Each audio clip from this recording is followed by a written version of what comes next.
Jaguar Chapter 8, starting on page 77. I was the first one awake the next morning. I got out of bed quietly and went outside so I wouldn't disturb anyone. The bats still had not come back. I wandered around for about an hour, then went back inside to see if anyone was awake. Doc was sitting on his bunk with a cup of coffee in his good hand. Buzz sat at the kitchen table with his cast resting on a chair. Flana was making breakfast. The mood inside was very somber. I helped Flana finish breakfast and brought plates over to Doc and Buzz. Neither one of them was very hungry. I guess the big question is, what are we going to do now? Doc said. No one offered any answers. Doc continued. I'll take Bill's remains back to the States. So the expedition's off, Buzz said. Right, Doc said. We don't have a boat and we don't have the money or the time to get another one. And with Bill gone, what's the point? No one had an answer for this either. There was a loud screeching noise out of the warehouse that startled all of us. Before I could get up to see what had caused it, there was a knock on the door. I opened it. It was Jay Silver. The screeching came from the large red and yellow macaw sitting on his shoulder. I let him and his bird in. Sorry, he said, Scarlet doesn't like bats. Scarlet? My macaw. But the bats are gone. They have seemed to come back. I stuck my head out the door. The bats were flying back into the warehouse. I closed the door. He's right. Doc didn't look at all thrilled to see Silver. I just dropped by to see how you were doing, Silver said. Very thoughtful, Doc said flatly. I don't believe I've had the pleasure, ma'am, Silver said. Scarlet almost lunged off his shoulder towards Flana when he addressed her. I'm afraid Scarlet isn't very fond of women. My name's Flana Brenna. And you are? Jay Silver. This is my son Jake, Doc added. We met yesterday, I said. Doc was surprised to hear this. I just wanted to make sure you were okay, Silver said, and to tell you that I was sorry to hear about Bill. There was an awkward silence and a lot of tension in the room, which I didn't understand. What will you do now? Silver asked. We were just discussing that when you came in, Doc said. And? We've decided to call the expedition off. I'm sorry to hear that, Silver said. It's a shame after all the work you've put in. What's a shame? Doc said. Is that my best friend died 24 hours ago in a senseless accident. He and his dream were turned into ashes at the same exact moment. I know this is a difficult time for you, Dr. Lanza, Silver said calmly, but let me be frank. I didn't know Bill well, but I can't imagine that he would want to see his dream abandoned like this.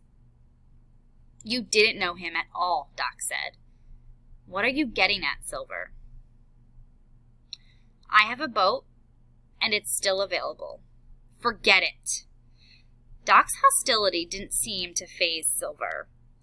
Doc stared at the floor. After a long time, he looked up at Silver again. I'm sorry, Silver. I don't mean to be so, well, I understand completely, Dr. Lanza. No, you don't, Doc said.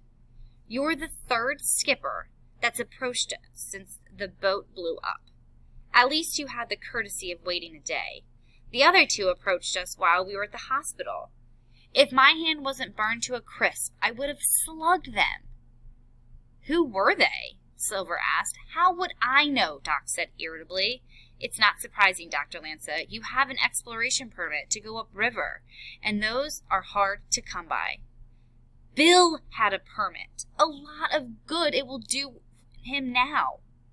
The name on the permit could be changed, Silver said. I'll have to fly all the way to Brasilia to see if I could get it transferred to me. This would take time, too much time. And that's not the only problem. Buzz can't fly because of his leg. I can't fly with this bum hand. Without the ultralight, we would never be able to gather enough tracking data to prove that we can do this job. Not in the deadline that they've set for us. The other problem is the funding.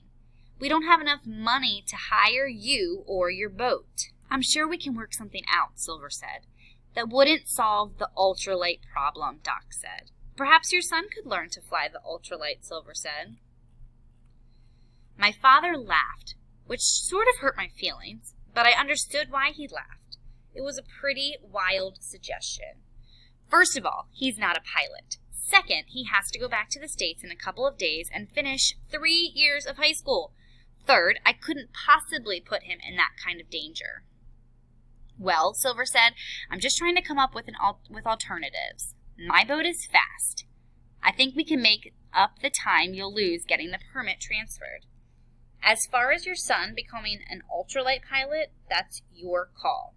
It's just an idea. He opened the door and started to leave, then stopped and turned back. Still seems like a shame to give up after all the sacrifices that have been made. He continued through the door and closed it quietly behind him. Scarlet screeched again. Can you believe that guy? Doc asked. No one responded. Do you know him very well? Flana asked. Hardly at all. He was just one of those people who offered to take us upriver. Why didn't you let him? There must have been a dozen skippers that offered their services. We turned all of them down. Bill and I decided that we would be better off getting our own boat. Doc shook his head. Actually, we almost went with Silver. He was definitely a cut above most of the other skippers we talked to. But he was just too good to be true. We did some asking around about him. Silver's an ex-mercenary, soldier of fortune type, hired gun, whatever you want to call it. We simply didn't trust him. He has other reasons for going upriver, but I have no idea what they are. Flana stirred her coffee slowly. Still, she said quietly, Silver made some good points. About what? Doc asked. About Bill and the Jaguar Preserve? Such as? There have been a lot of sacrifices made for this preserve. Bill was your best friend. You knew him better than any of us did. Do you think he would want you to give up? Doc rubbed the bandages on his arm. He didn't say anything for a long time. He wouldn't want that, Doc finally said, but he would also know that it was impossible to continue for the reasons I gave Silver. Flana looked at Buzz. How dangerous are ultralights? Buzz grinned. I think they're safer than driving around Manius, especially in our truck. Doc frowned. How long would it take you to teach someone to fly the ultralight? Flana asked. Impossible, Doc said. You'll be too busy doing the botanical survey. That's part of Wilcox's conditions. How long? Flana persisted. A week, Buzz said. Maybe a little longer. It depends on the student. Flana looked at me, then back at Doc. I bet Jake would make an excellent ultralight pilot. No way, Doc sputtered. You told me he was a great pilot. You went on and on about it, remember?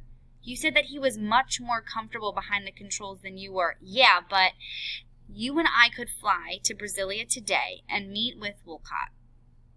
With his help, we can probably get the expedition permit transferred. If Silver and Jake were ready, we could be on our way within a week. I was thrilled that Doc had bragged about my flying, but I didn't say a word. In fact, I tried not to show any emotion, but at that moment, I wanted to hug Flana. Doc looked at Buzz for help. Jake has only flown by himself once in his life. To be honest with you, Doc, that's a big plus, Buzz replied. One of the toughest things to do is teach a conventional pilot to fly an ultralight. The feel of the controls is totally different. I'd rather teach someone who has never flown. And besides, the helmet is almost a perfect fit. We'll have to do something about those foot pedals, though. You're not helping, Buzz, Doc said. I'm just telling it like it is.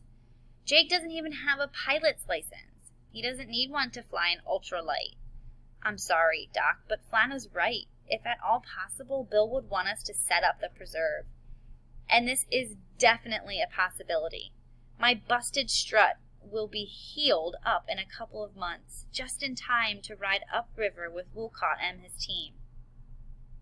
I could take over for Jake then. Face it, Bob, Flana said. If you go back to the States and bury Bill without at least trying to fulfill his dream, you'll regret it for the rest of your life.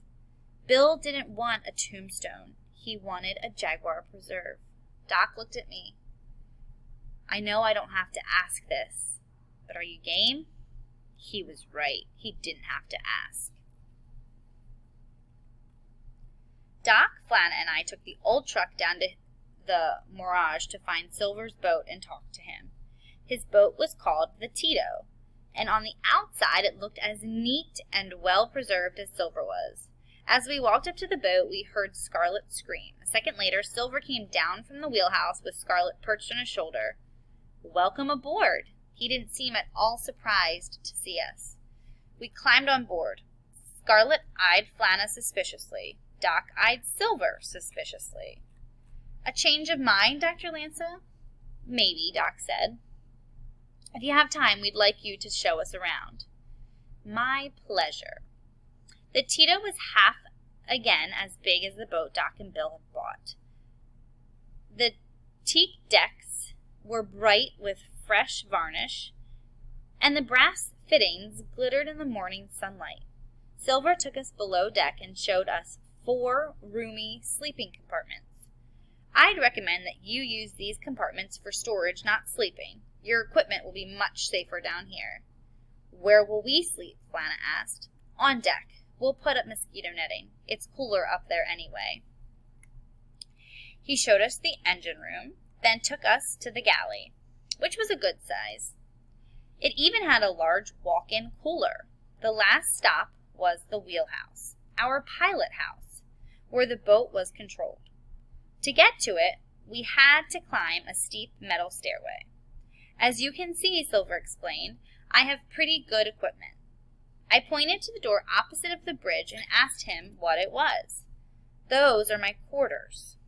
I expected him to open the door and let us look inside, but apparently it wasn't part of the tour. Doc and Flana seemed impressed with the boat, and I know I was. I was also impressed with Silver. He was calm and competent. We went back down to the deck. How much would you charge to take us upriver? Doc asked. How long do you need me? I'm not exactly sure. Could be several months, longer if things work out like we hope. I'll charge you $1,000 a month, and you pay for everything, provisions, fuel, boat repairs, and so on. And I want to be paid for 3 months up front before we leave. I guess I don't understand, Doc said.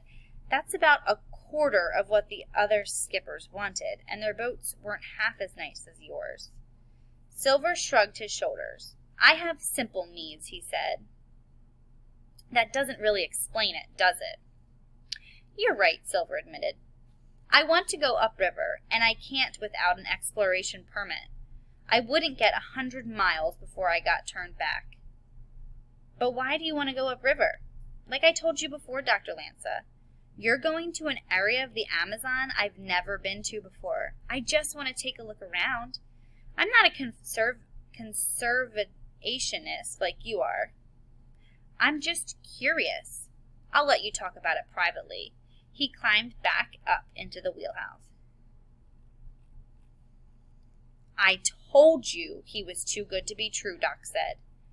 I agree, Flana said, but if he gets us to the preserve safely, what difference does it make? Doc looked around the deck as he thought about it. I guess if we can get the permit and if Jake can learn to fly the Morpho, we'll give it a go. But those are a lot of ifs.